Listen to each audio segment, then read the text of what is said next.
ബിസ്മില്ലാഹിർ റഹ്മാനിർ റഹീം. മക്കാമുണ്ട്, ഉറമുപുറത്ത് മക്കാമുണ്ട്, മുനമ്പത്ത് മക്കാമുണ്ട്, വെളിയങ്കോട് മക്കാമുണ്ട്. എന്നാൽ അല്ലാഹുവിന്റെ ഖുർആനിൽ മക്കാമിന്റെ പരസ്യം പറയുന്നുണ്ട്. ഫീഹി ആയാത്തും ബയ്യിനാത്തും മക്കാമു ഇബ്രാഹീം. അല്ലാഹുവിന്റെ ഖുർആനിൽ മക്കാമുണ്ട്. ഖുർആൻ പറഞ്ഞ ആർക്കും ചൊറിച്ചിലുണ്ടാവില്ലല്ലോ.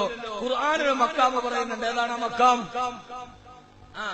മക്കാമു ഇബ്രാഹീം. മക്കാം എന്ന് പറഞ്ഞാൽ ജീവിച്ചിരിക്കുന്ന സമയത്ത് ആത്മീയതയുടെ ത്യാഗത്തിന്റെ വഴികളിലൂടെ നടന്നുപോയ മഹാന്മാരുടെ പേരുണ്ടാകുന്ന സ്മാരകത്തിനാണ് അറബിയിലെ മക്കാം എന്ന് പറയാ. ഫീഹി ആയാത്തും ബയ്യിനാത്തുൻ മക്കാമു ഇബ്രാഹീം. ആ കഅബാലയത്തിന്റെ ചുറ്റുഭാഗത്ത് വിശുദ്ധമായ കറുത്ത തുണി കൊണ്ട് മൂടിക്കിടക്കുന്ന കഅബാലയമേ, കറുത്ത സുന്ദരിയേ കഅബാലയമേ. ആ കഅബാലയത്തിന്റെ ഭാഗത്തൊരു വലിയ ഒരു സ്ഫടികത്തിന്റെ ഉള്ളിലെ ഗ്ലാസ് കൂടിന്റെ ഉള്ളിലെ ചെറിയൊരു കല്ലിരിക്കുന്നുണ്ട്. ആ കല്ലിന്റെ പേരാണ് മക്കാമു ഇബ്രാഹീം. 80 വയസ്സ് കഴിഞ്ഞ 90നോടടുത്ത് മഹാനായ ഇബ്രാഹിം നബിയുടെ മധ്യവയോധികൾ അല്ലാഹുവിന്റെ നിർദ്ദേശപ്രകാരം കഅബാലയം നിർമ്മിക്കുമ്പോ കഅബാലയത്തിന് കല്ലുകൾ വെച്ച് ഒരാൾ പക്കത്തിന്റെ മുകളിലേക്ക് എത്തുമ്പോ ബഹുമാനപ്പെട്ട ഇബ്രാഹിം നബിക്ക് കല്ലെടുത്തിട്ട് മേലോട്ട് പൊന്തിക്കാൻ കഴിയുന്നില്ല. അന്ന് ലിഫ്റ്റുകളോ എസ്കലേറ്ററോ ഇല്ല. പ്രിയപ്പെട്ട പൊന്നുമോൻ ഇസ്മായിൽ തലയിൽ ചുമന്നു കൊണ്ടുവന്നൊരു കല്ലെടുത്ത് താഴെയിട്ടിട്ട് ആ കല്ലിന് ചവിട്ടി നിന്നു മഹാനായ ഇബ്രാഹിം നബി അലൈഹിസ്സലാത്തു വസ്സലാം. ആ കല്ലിന് ചവിട്ടി നിന്നിട്ട് കഅബാലയത്തിന്റെ കല്ല് വെച്ചപ്പോ ചരിത്രത്തിൽ കാണാം, വലതുഭാഗത്ത് കല്ല് വെക്കാൻ പോകുമ്പോ താഴെ ചവിട്ടി വെച്ചിരിക്കുന്ന കല്ല് വലതുഭാഗത്തേക്ക് താനേ നീങ്ങും. ഈ ഇടതുഭാഗത്തേക്ക് കല്ല് വെക്കാൻ പോകുമ്പോ ലിഫ്റ്റ് പോലെ എസ്കലേറ്റർ പോലെ ഇടതുഭാഗത്തേക്ക് സ്വന്തമായി നീങ്ങും. മുകളിലേക്ക് വെക്കാൻ പോകുമ്പോ ഈ കല്ല് മുകളിലേക്ക് താനേ കൊണ്ടും. കഅബാലയം 90ാമത്തെ വയസ്സിൽ അല്ലാഹുവിന് വേണ്ടി പള്ളി നിർമ്മിക്കാൻ ഇറങ്ങിയ മഹാനായ ഇബ്രാഹിം നബി കാല് ചവിട്ടി നിന്ന കല്ലിന്റെ പേരാണ് മക്കാമു ഇബ്രാഹീം. ഇബ്രാഹിം നബിയുടെ കാൽപാദം ആ കല്ലിലങ്ങനെ പതിഞ്ഞു കിടന്നിട്ടുണ്ട്.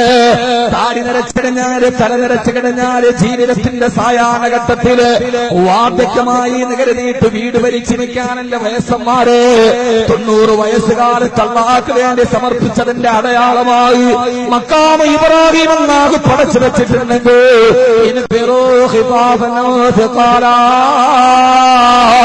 നിങ്ങൾ വൃദ്ധനാകട്ടെ, യുവാനാകട്ടെ, നിങ്ങൾക്ക് കനമുണ്ടാകട്ടെ, ഇല്ലാതിരിക്കട്ടെ. അല്ലാഹുവേ അല്ലാഹുവേ റബ്ബനാ ഖലഖത ഹദാ ബാതിലാ. അല്ലാഹുവേ അല്ലാഹുവേ നീ ഇതൊന്നും വെറുതെ സൃഷ്ടിച്ചതല്ല തമ്പുരാനെ. ഇതൊരു പ്രകൃതിയുടെ വികൃതിയല്ല, ഇതൊരു കാലത്തിന്റെ യാദൃശ്ചികതയല്ല. ഈ കാണുന്ന ആകാശവും ഭൂമിയും രാപകലുകളുടെ കൃത്യമായ വ്യതിയാനങ്ങളും ഇതിന്റെ പുറകിലൊരു സിട്ടാവുണ്ടെന്നത് വിളിച്ചു പറയുന്നുണ്ട്. ഇതിനെല്ലാം പടച്ച് സംഹരിച്ചു പോകുന്ന ഒരല്ലാഹുണ്ട് എന്നതിന്റെ അടയാളമാണ് ഈ ദൃഷ്ടാന്തങ്ങൾ. ഇതെല്ലാം ദൈവാസ്തിക്യത്തിന്റെ ഭൗതിക ദൃഷ്ടാന്തങ്ങളാണ്. അതുകൊണ്ട് ഈ ദൃഷ്ടാന്തങ്ങളിലൂടെ റബ്ബിനെ കണ്ടെത്തുമ്പോ അവര് പറയും, അല്ലാഹുവേ ഇതൊന്നും നീ വെറുതെ സൃഷ്ടിച്ചു വെച്ചതല്ല, ഈ ദുനിയാവ് നീ വെറുതെ പടച്ചതല്ല. എന്റെ ആഖിറത്തിലേക്ക് വരുന്നതിന് മുമ്പ് മനുഷ്യനെ തിരിച്ചറിയാനുള്ള, നിന്നെ തിരിച്ചറിയാനുള്ള അടയാളങ്ങൾ ഈ ദുനിയാവിന് നീ ഒരുക്കി വെച്ചതാണ് റബ്ബേ. അതുകൊണ്ട് സുബ്ഹാനക ഫഖിനാ അദാബന്നാർ. അല്ലാഹുവേ നരകത്തിന്റെ കത്ത് കാളുന്ന തീയിൽ നിന്ന് ഞങ്ങളെ നീ കാക്കണേ അല്ലാഹ്. ഈ ആയത്ത് അവതരിപ്പിക്കപ്പെട്ടപ്പോഴാണ് നബി ഞങ്ങൾക്ക് വേർപ്പിൽ മുങ്ങി കുളിച്ചത്. ചാടി എഴുന്നേറ്റ് മാരിയോട് നിസ്കരിക്കാൻ പോകട്ടെ എന്ന് ചോദിച്ചത്.